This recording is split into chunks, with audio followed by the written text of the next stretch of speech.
Hello everyone, আসসালামু আলাইকুম। Poppy's রেসিপিতে আপনাদের সবাইকে জানাচ্ছি আন্তরিক শুভেচ্ছা। আশা করি সকলে ভালো আছেন। আলহামদুলিল্লাহ আমিও ভালো আছি। তো আমি আজকে আপনাদের সাথে শেয়ার করব ইলিশ মাছের একটা রেসিপি। আশা করব আপনাদের সকলেরই ভালো লাগবে। যদি ভালো লাগে তাহলে অবশ্যই আমার চ্যানেলে সাবস্ক্রাইব করে দিবেন আর পাশে থাকা বেল আইকনটি বাজিয়ে দিবেন। তো এখানে আমি দেখতে পাচ্ছেন ইলিশ মাছ নিয়ে নিয়েছি আর এগুলোকে ভালো করে পানি দিয়ে ধুয়ে নিয়েছি। তো এখন আমি এগুলোকে হালকা একটু আগে ভেজে নিব, এর জন্য মশলাটা মিশিয়ে নিচ্ছি।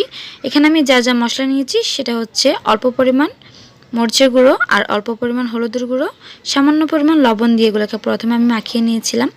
এরপর আমি এগুলাকে মাছের সাথে মাছের গায়ে ভালো করে মশলাগুলো লাগিয়ে নিয়েছি। তো এখন এগুলা ভেজে নেওয়ার পালা।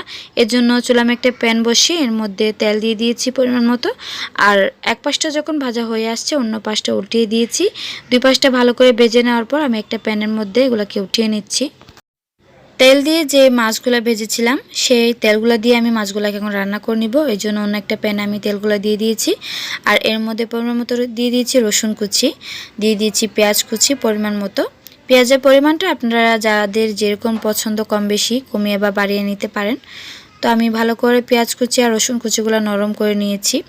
আর এখন এর মধ্যে দিয়ে দিচ্ছি 1.5 টেবিল চামচ পরিমাণ মরিচের গুঁড়ো আর হাফ চামচ পরিমাণ দিয়ে দিচ্ছি হলুদের গুঁড়ো। মশলাগুলো দেওয়ার পর অল্প পরিমাণ পানি দিয়ে আমি এগুলোকে ভালো করে একটু কষিয়ে নিব।